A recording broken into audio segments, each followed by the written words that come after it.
Welcome back to Brand Chops, the podcast that chops up brands and helps small businesses stop wasting money on marketing without a strategy.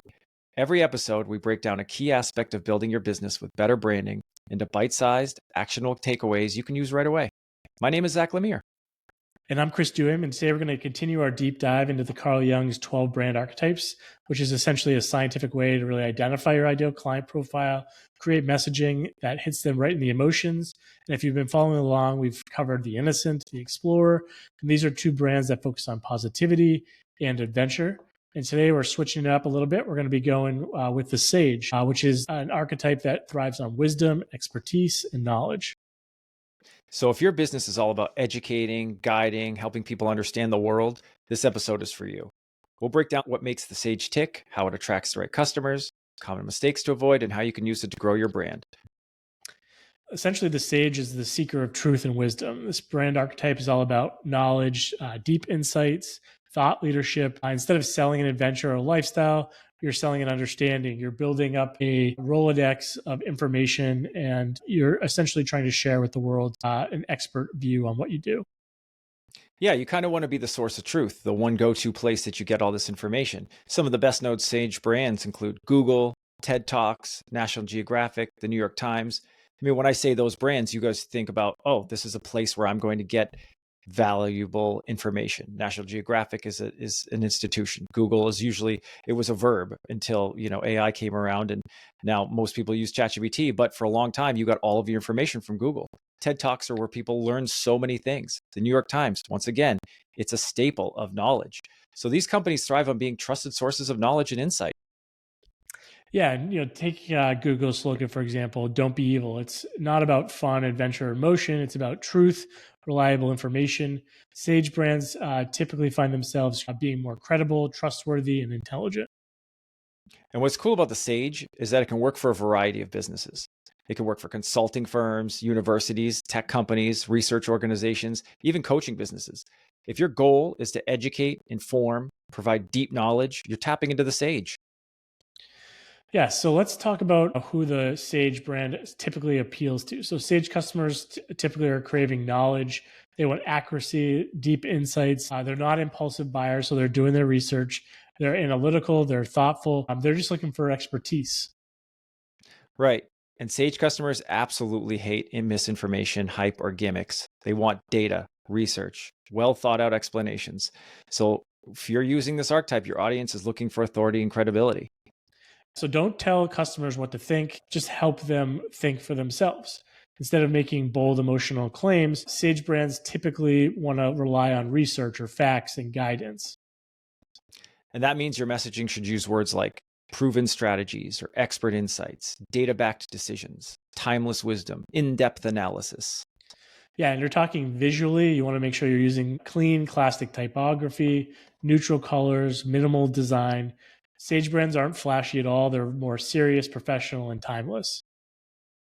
And I think a good example of this is Perplexity. And this is very timely.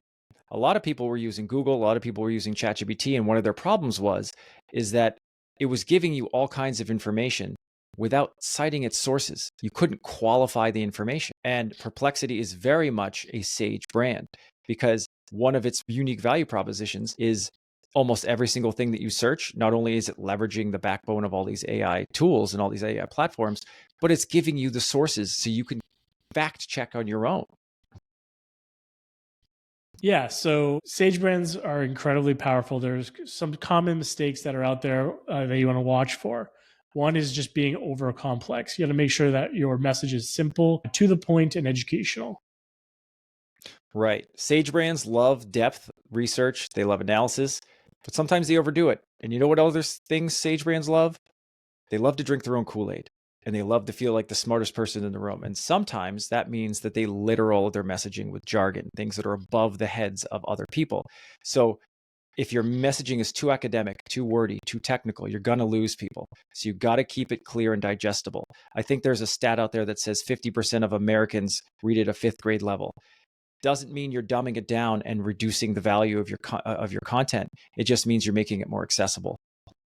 Yeah, and I would say when we're talking about content like that, when you let's say specifically for a website, you can put that jargon and that more technical data in your website, but just have it be a little bit deeper dive into the site. So some of your more basic benefits and solutions that you're providing to your customers can go on that homepage and let them dig into more information about you. Sometimes some of these brands can feel a little bit cold or unapproachable.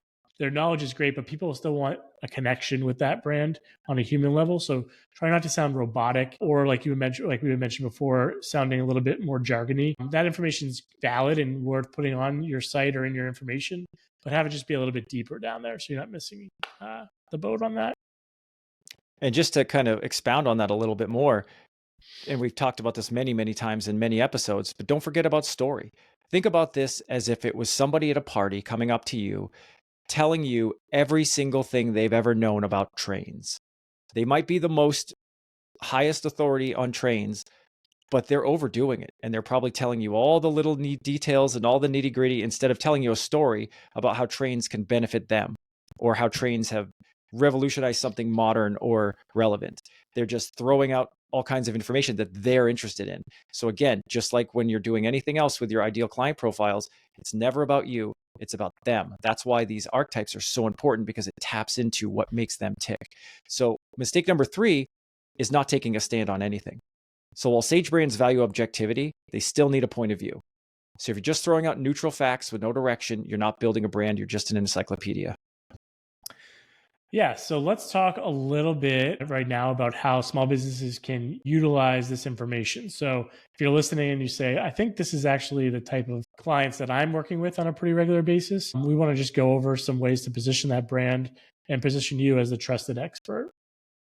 Right. So step 1 in making you the trusted expert is establishing your expertise. Sage brands are credible sources of information, so make sure you're backing up your claims with data, research, or real-world experience. The best way to really connect with your audience is going to be creating high value content. Sage brands like to educate their audience. They invest in blog posts, white papers, courses, podcasts, research reports.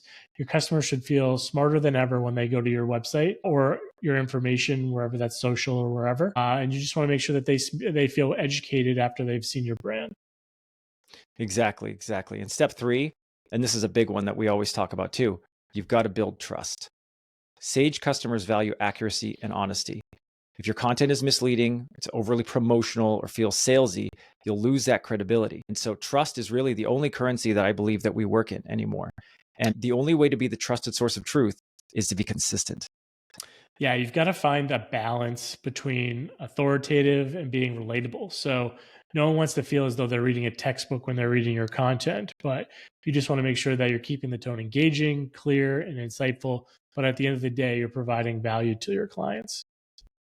Exactly. Think about how you would want somebody to explain something to you, and then maybe start there. So a quick recap. The Sage brand archetype is all about knowledge. It's all about wisdom and expertise. If your business thrives on educating, informing customers, leveling them up in some way, this could be your brand personality. Yeah, and make sure that you're focusing on high value content, credibility, and clear messaging. Avoid being too complex, cold, or neutral. If you're loving these brand deep dives, stay tuned. Next episode, we're breaking down the hero archetype, the brand that inspires people to take action and rise to the challenge. And as always, if you've gotten some value from today's episode, please subscribe, leave us a review, send us a question. We'd be happy to answer it live on an upcoming episode. Thanks again for listening to Brand Chops, where we chop up brands to see what they're made of. We'll see you next time. See you guys. Brand Chops is brought to you by the fine people at Pivot Creative. Pivot Creative is a full-service branding and marketing agency that partners with businesses to build brands that connect so that every dollar you spend is an investment and not an expense. If you need some branding or marketing guidance, a website, a new brand, or want to learn more about one of the topics we cover on the show, please reach out to us at pivotcreative.com. If you know someone that would benefit from learning more from one of our shows, please share the episode. Visit brand-chops.com. And as always, like and subscribe if you find this content to be helpful. See you next time on Brand Chops, where we chop up brands to see what they're made of.